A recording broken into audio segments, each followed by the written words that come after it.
तो अब बात कर लेते हैं सीएम राउंडअप की।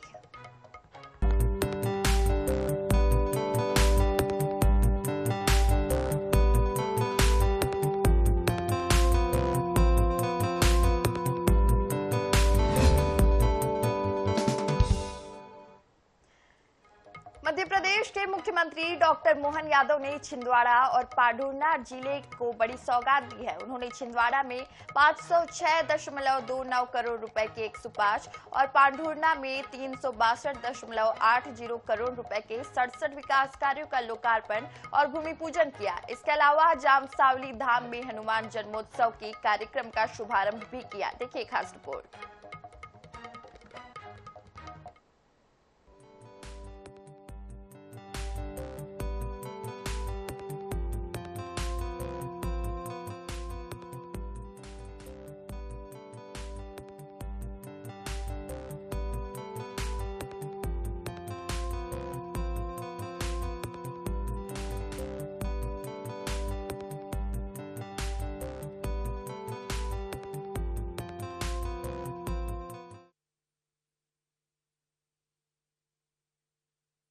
जगमगा रहा है और पांढुर्णा जिला, ये जिला जब घोषणा हुई तो आनंद आया, लेकिन जिले की कई सारी चीजों की आवश्यकता थी।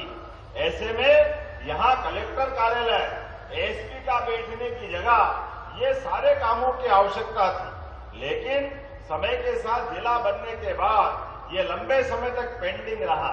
हमने कहा कोई बात नहीं, जब मैं आ रहा हूं हनुमान जी के हनुमान लोक का लोकार्पण करने, ऐसे में कलेक्टर कार्यालय भी बनना चाहिए, एसपी का ऑफिस भी बनना चाहिए और साथ ही साथ विकास के सभी कामों के लिए तो यहाँ पर इतनी सारी सौगातें मिल रही है।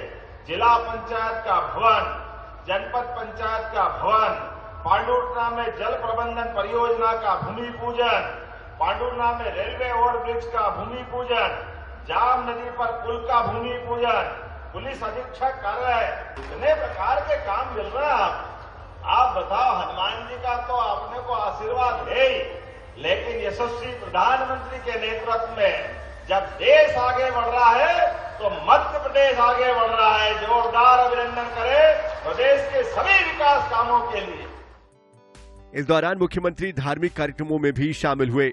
उन्होंने जामसावली में हनुमान लोक परियोजना का उद्घाटन किया और मंदिर संस्थान के द्वारा बनाए गए विशाल सभा मंडप का लोकार्पण किया। इस मौके पर मुख्यमंत्री ने कहा कि इस परियोजना से क्षेत्र के धार्मिक पर्यटन को बढ़ावा मिलेगा। मुख्यमंत्री चौरई में आयोजित सहस्त्र कुंडीय महायज्ञ में भी शामिल हुए। Bureau report, INS 24/7 Bhopal.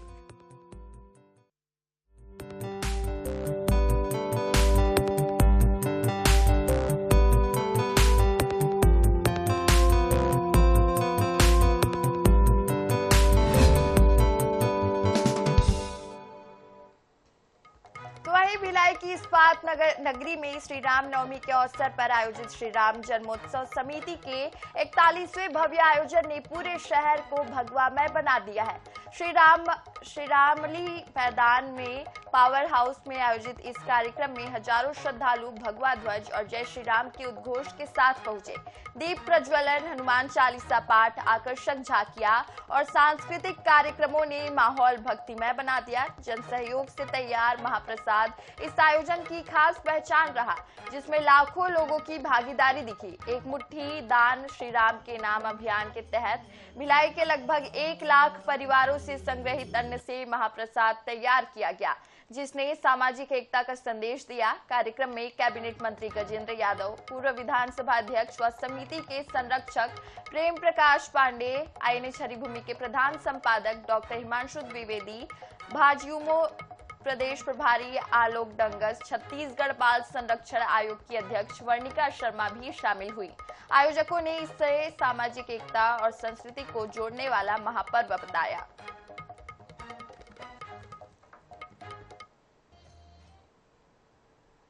हर वर्ष की तरह और 41वें वर्ष में ये उत्साह 41वें बार आगे बढ़ा है और ये इस बार रोडों पर जिस तरीके से उत्साह है, ध्वज यात्राएं बढ़ गई है। आप सबको श्री राम नवमी की बहुत बहुत बधाई देता हूँ, शुभकामना देता हूँ। हिंदू नववर्ष चैत्र नवरात्रि की बहुत बहुत बधाई देता हूँ और श्री राम जन्मोत्सव समिति आज से 41 साल पहले हर घर में श्री राम जी के नाम को और भगवत ध्वज को पहुंचाने के लिए जो संकल्प लिया आज यथार्थ दिख रहा है।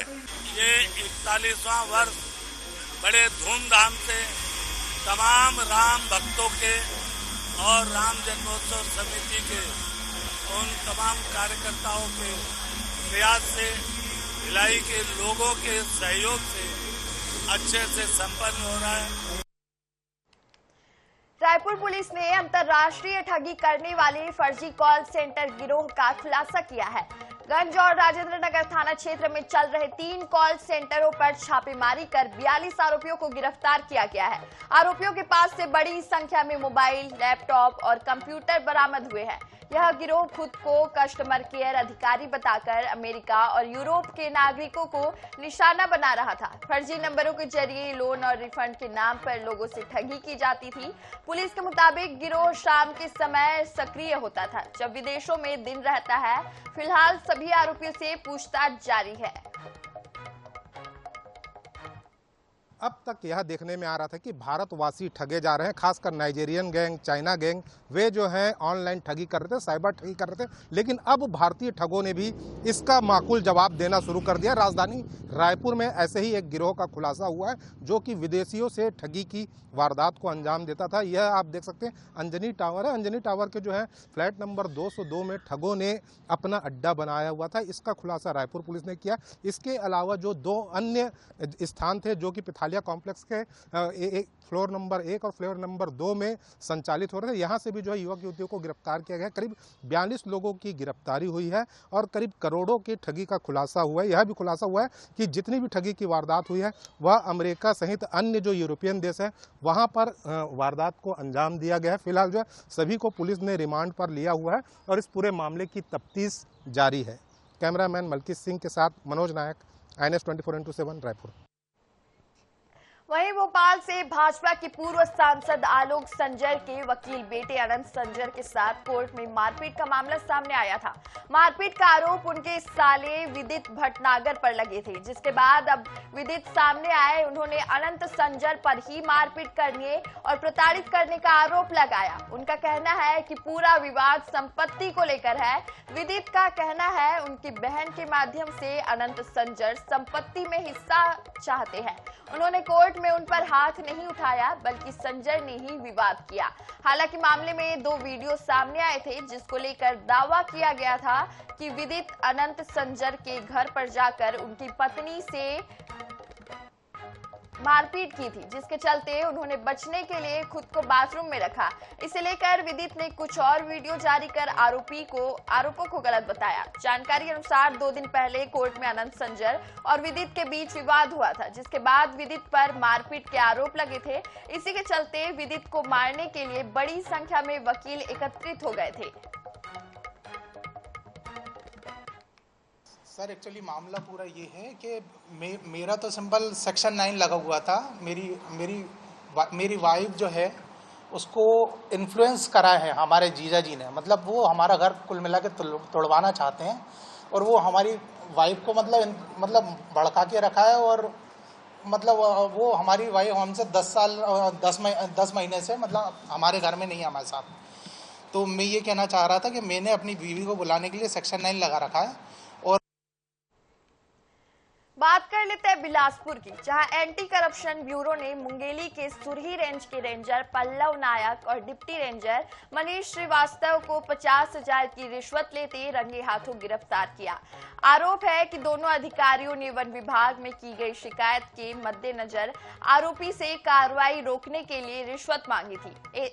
एसीबी टीम ने उन्हें जंगल में 4 पहिया वाहन में घूमते समय एयर गन की फोटो और वीडियो के साथ पकड़ लिया। गिरफ्तारी के बाद अधिकारियों के खिलाफ कार्यवाही तेज कर दी गई है और जल्द ही चालान पेश किया जाएगा।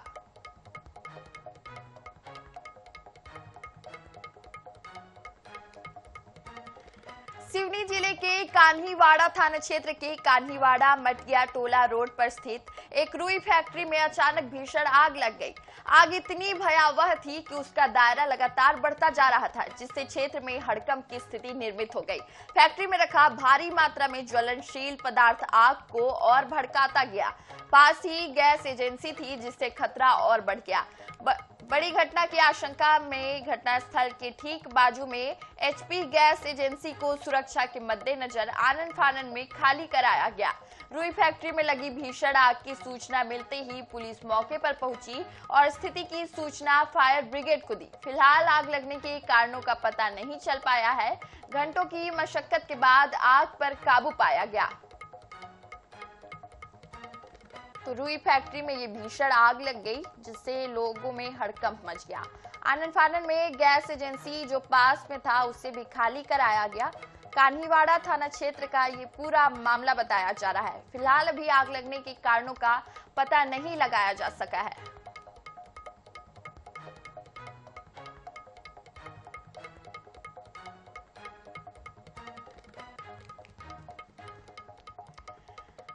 वहीं छतरपुर जिले के लवकुश नगर थाना क्षेत्र गुधौरा पंचायत के कचेरन पुरवा गांव में दर्दनाक हादसा हो गया। 12 साल के बच्चे की कुएं में डूबने से मौत हो गई। मृतकों की पहचान रंजीत पाल और आबिद खान के रूप में हुई है। दोनों बकरी चराने खेत गए थे, इसी दौरान घटना घटी। जानकारी अनुसार पानी पीने के लिए वे कुएं के पास पहुंचे और दोनों एक दूसरे का हाथ पकड़कर उतरने लगे, लेकिन हाथ छूट गया। पहले आबिद खान गिरा तो उसे बचाने के लिए रंजीत पाल भी कुएं में कूद गया और दोनों ही डूब गए। लवकुश नगर थाने की टीम रंजीत का शव बरामद कर चुकी है, वहीं आबिद के शव की तलाश जारी है। वहीं नागदा में 4 साल के लंबे इंतजार के बाद नगर पालिका का स्विमिंग पूल फिर शुरू हो गया। पहले दिन मुख्यमंत्री डॉक्टर मोहन यादव के जन्मदिन के कारण लोगों को निःशुल्क प्रवेश मिला और तैराकी के शौकीनों ने जमकर आनंद लिया। यह पुल लंबे समय तक खराब रखरखाव और एक हादसे के बाद बंद था, जिससे शहरवासी इसकी सुविधा से दूर रहे। अब नई व्यवस्था के तहत योजना 16 घंटे संचालन होगा और प्रति घंटे 100 रुपए शुल्क तय किया गया है। बच्चों और युवाओं के लिए यह फिर से एक अच्छी शुरुआत मानी जा रही है। फिलहाल संचालन निजी एजेंसी संभालेगी और अलग अलग समय और पास की व्यवस्था भी तय की गई है।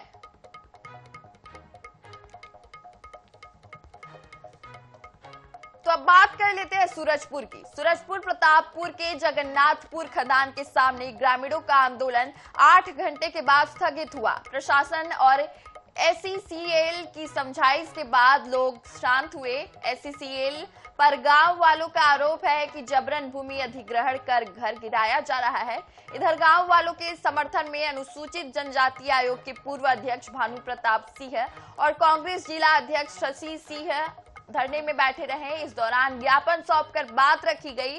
गांव वालों ने कलेक्टर और एसईसीएल जीएम के साथ कमेटी गठित कर ग्रामीण और जनप्रतिनिधियों के साथ बैठक में फैसले के बाद भूमि अधिग्रहण करने की मांग रखी। इसके लिए 1 सप्ताह का समय दिया गया। बता दें कि आंदोलन से पूरे दिन कोल परिवहन प्रभावित रहा। आज मेरा यहाँ जो आना हुआ है एसईसीएल प्रबंधन के द्वारा जगन्नाथपुर के घोड़ा बुढ़ा गांव मोहल्ला में जो जगन्नाथपुर का उसमें जो मंजू मिंज और गांव वालों के जो घरों को तोड़ा गया है, मंजू मिंज के अनुपस्थिति में उसके घर को तोड़ा गया, उसको बंधक बनाया गया। इसका विरोध करने के लिए आज हम लोग एसईसीएल के कोल परिवहन को बाधित किए हैं।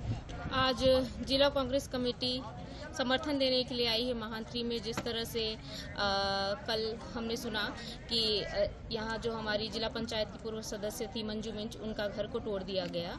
इसीलिए आज पूरे जगन्नाथपुर में तमाम कांग्रेस के कार्यकर्ता गण आए समर्थन देने के लिए। यहाँ हजारों की संख्या में ग्रामीण मौजूद हैं। जबलपुर संभाग के सबसे बड़े नेताजी सुभाष चंद्र बोस मेडिकल कॉलेज के बच्चा वार्ड में उस समय बड़ा हादसा टल गया जब वार्ड से लगे स्टोर रूम के पंखे में आग लग गई। इस दौरान स्टोर रूम और बच्चा वार्ड में गहरा धुआं भर गया।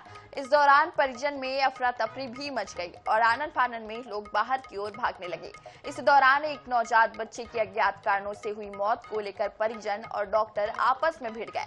सूचना पर पहुंची गढ़ा पुलिस ने मामले को शांत करवाया। वहीं नगर निगम का दमकल भी मौके पर पहुंच गया। बता दें कि इसके पहले भी बच्चा वार्ड की बिल्डिंग और उसके पास मरीजों के भवन में भी घटना हो चुकी है, क्योंकि मेडिकल कॉलेज की बिल्डिंग में लगे इलेक्ट्रॉनिक उपकरण काफी पुराने हो चुके हैं, जिस वजह से बड़ी घटना की आशंका बनी रहती है।